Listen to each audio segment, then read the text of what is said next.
You know that feeling? You land in a new city. Maybe you even want to rediscover your own hometown, and you just think, where do I even start with the bars? Right. It could be overwhelming. Exactly. So consider this your quick guide, your rapid download on some of Cincinnati's most talked about spots. Mm. Whether you're a local maybe wanting to branch out or you're planning a trip or, just kind of fascinated by unique watering holes, Mm. we've basically dug into recent online chatter to bring you a curated taste of what Cincy has to offer. Yeah, we really did. We looked at a pretty lively Reddit thread where locals were debating their favorite dives, which was fun, What?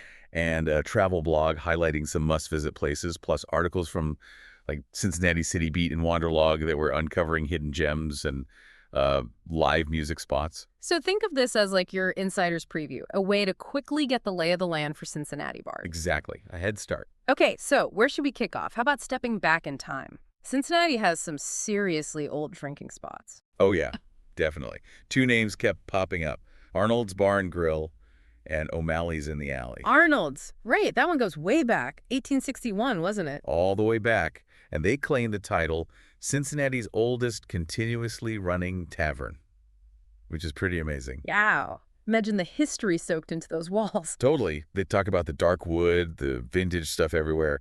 And get this, a bathtub they apparently used for making gin during Prohibition. No way. A bathtub gin setup? That's incredible. Really paints a picture. It really does. A slice of history. And it's not just like a museum piece, right? They serve food. Oh, yeah. American food. They even have vegan options, which is good. Mm. And lots of live music, jazz, bluegrass, folk. Seems like a real mix. And a courtyard, too. Sounds nice. Yeah, the courtyard sounds like a great little escape, especially downtown. Okay. Then there's O'Malley's in the Alley, established 1892. So second oldest, they say. That's their claim, yeah. And the only one on our list that actually survived through Prohibition, which is quite a feat. That definitely says something about staying power. What's the vibe there? Seems more like your classic straightforward pub. Good drink specials, homemade food. They mentioned a beer-battered fish sandwich that's popular. Comfort food. And the entrance. It's actually in an alley. Uh-huh. Near the ballpark, Great American Ballpark. Adds that little bit of, finding something slightly hidden. Yeah, that element of discovery. That seems to be a recurring theme, doesn't it? These hidden or underground bars. It really does. And that's where things get, super intriguing. Take Ghost Baby. Okay, Ghost Baby. Tell me about that. So it's this pretty swanky cocktail bar, but it's located 4 stories underground. 4 stories. Yeah, in one of Cincinnati's old historic beer tunnels from the 1800s. Wow. Beer tunnels. I've heard about those. Used for storage, right? Ah, Log room. Exactly. Back when German brewers needed cool spaces. And now it's this sophisticated bar. You find it by looking for a purple globe light in an alley in Over-the-Rhine. A purple globe in an alley. Very cool. And inside. Jazz band. Blue velvet booths. Yeah. It sounds like a whole experience. Yeah. Talk about repurposing history, Absolutely fascinating. And it's not the only one like that. No, definitely not. There's Longfellow's other room. Yeah. Which is attached to, Longfellow. Okay. It's described as having this kind of 50s basement bar feel, tucked away in the back. What was their focus? Rum. A huge, apparently fluctuating list of rums from all over the world. Interesting niche. And how do you find that one? Also hidden. Pretty much. An unassuming entrance on an alley, or you can actually get there through, the bathroom hallway of the main Longfellow bar. Through the bathroom hallway. Okay, that feels very speakeasy. Totally. It taps into that desire for something a bit secret, a bit exclusive maybe. Yeah. Finding a hidden gem. Right. And then you have Wise Guy Lounge. That name definitely evokes something. It does. It's speakeasy inspired. They have a few locations over the Rhine, Covington, Pleasant Ridge, usually inside Goodfellas pizzerias. Inside the pizza place. Okay. Yeah. Low lighting, dark wood, leather sofas. Definitely going for that roaring 20s feel. But no secret password needed, thankfully. Huh. Okay. So the vibe without the hassle. What do they serve? Big on bourbon, apparently. Lots of cocktails, beers too. Captures the aesthetic, Makes sense. Any others playing on that hidden theme? Well, there's Northern Row Brewery and Distillery. It's on a quieter street in OTR, over the Rhine. It's a brewery and distillery, but it has that speakeasy spirit, people say. Own beers, cocktails with their own spirits. Right. Making their own stuff on site adds to that feel. Definitely. And 20s in East Walnut Hills, I know that. another basement spot, literally called 20s. Leather couches, stone arches. Sounds very atmospheric. laid-back classic cocktails. And the cellar at Oakley Wines. Similar idea. Yeah, downstairs from the wine shop, low-lit, speakeasy style, and they have live music too. It seems Cincinnati really digs this concept. It's interesting, isn't it? Why do you think these hidden spots are so popular right now? Well, maybe it's a reaction against everything being so public online. Yeah. People want something more intimate, maybe. A unique experience you have to seek out. Add the layer of intrigue. Yeah, I can see that sense of discovery. Exactly. Okay, so shifting gears a bit. Let's talk music. Live music seems huge in Cincinnati. Lots of venues came up. Oh, absolutely. The Blind Lemon in Mount Adams, for instance, named after the bluesman Blind Lemon Jefferson. Cool name. What's it like? Sounds really charming. Live music almost every night. Cozy courtyard, eclectic inside with lots of memorabilia. A really authentic, intimate music spot. Nice. Then on the bigger side, there's Bogart's, right, in Corryville. Yeah, Bogart's is historic. 3 stories, near the university. That place has seen some huge names. Pearl Jam, Snoop Dogg. Wow. Serious pedigree, so that's for bigger touring acts, mostly. Seems like it. Much larger capacity, multiple bars inside. A Cincy institution, really. And Ludlow Garage in Clifton, another historic one. Definitely renowned. They've hosted legends like the Allman Brothers, B.B. King, and they still get pretty notable acts. I saw Tiffany and Atlanta Rhythm Section are playing there soon. Tiffany, okay. So, still drawing crowds. Is it big like Bogart's? Sounds like it's actually known for being more intimate, even with the history. Maybe a better chance to see artists up close. That's appealing. What about more laid-back spots? MOTR Pub came up a lot. Over-the-Rhine, local art on the walls, live rock bands, indie, punk. Lots of genres. And the best part. Often free music. Plus rotating taps. Sounds like a great local hangout. Definitely. And Northside Tavern? Heard that mentioned too. Yeah, trendy spot in the Northside neighborhood. Known for live music, including apparently live band karaoke, which sounds interesting. Huh.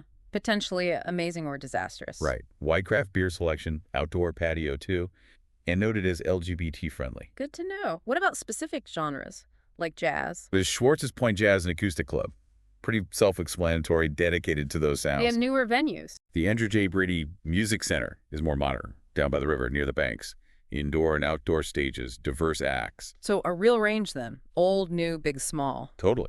And don't forget, Nostalgia Wine and Jazz Lounge, also in OTR, focuses on wines from women and minority winemakers, which is cool. Live jazz, DJs, sounds intimate, maybe need reservations. Nice focus. And Woodward Theater. Yeah, another intimate venue for various events, including local and touring bands. The Mad Frog near UC is more of a nightclub vibe, but also hosts live stuff, wrapped rock to EDM.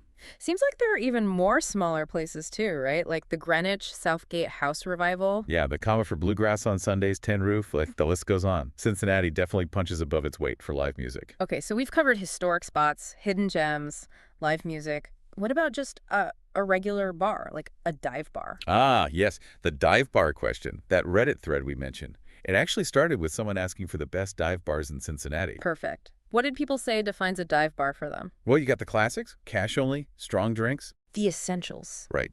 Interesting atmosphere. Places with history, maybe a bit rough around the edges, but in a good way. Though, one commenter was quite insistent that many suggestions weren't true dives. Right. Always happens. Of course. The dive bar purists. So what names came up? Any still around? Some sounded like they'd closed. Yeah, a few mentions of places sadly gone, like Phil's Lounge and Old Timber Inn. But lots of current ones, too. Let's see. Elbow Room, just one more. Gaslight Cafe, Fry's Cafe. Fry's Cafe, I know that one. Multiple floors, right? Yeah. Then C&D Northside, Junkers, that one was noted as cash only. Strong drinks, definitely hitting the dive criteria. Sounds about right. Also JD's, Bramble Patch, Haps, Milton's, Happy Hollow, JD's Honky Tonk, The Edge, Ethel's Tavern, Plum Saint Cafe. Wow. Quite a list. Fish Logs, Gateway Inn and Other cash only, described as East Side Country. Deli Pub, Lenny's Pub, Loney's Pub after work, Gary's West Sider.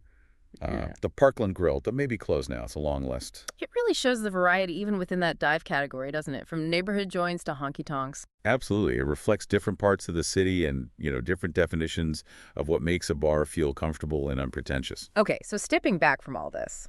Historic spots, hidden speakeasies, music venues, dive bars. What's the big picture here for Cincinnati's bar scene? Key takeaways. I think the main thing is the sheer diversity. You've got this deep sense of history with places like Arnold's running for over 160 years. Yeah, that's foundational. Then you have this really creative wave of using unique spaces, like the beer tunnels for Ghost Baby or tucked away spots like Longfellow's Other Room. Yeah. That adds excitement. Right, the element of discovery. And the live music scene is just incredibly vibrant. So many venues, so many genres. It's clearly part of the city's identity. Plus, you still have those comfortable, no-frills dive bars holding strong. So it really feels like a city that respects its past, but also embraces new, kind of quirky ideas for going out. Exactly. It offers a really wide spectrum, something for pretty much any mood or preference, I'd say. It definitely sounds like a scene worth exploring, whether you live there or you're visiting. This deep dive hopefully gives you a good starting point. Absolutely. And like we touched on, thinking about the neighborhoods over the Rhine for maybe trendy or hidden spots, Clifton near the university, North Side's vibe that can help you kind of target your exploration. Good point. Well, if you enjoyed this deep dive into Cincinnati's bars, please do hit that like button, maybe subscribe for more explorations like this. Yeah, and let us know in the comments. What are your favorite Cincinnati bars? Did we miss a gem? Or what other topics should we unpack in a future deep dive? We'd love to hear from you. And just a quick heads up, we might earn a small commission if you happen to book accommodations or maybe experiences through links you find in our show notes. It just helps us keep creating these deep dives for you. Definitely helps support the show. So, maybe a final thought to leave you with. Go for it. With all these hidden histories, these unique atmospheres tucked away in Cincinnati's bars, what untold stories or unexpected experiences might you find if you go exploring on your own? Makes you think, doesn't it? Definitely something to ponder. Okay, everyone, stay tuned for our next deep dive.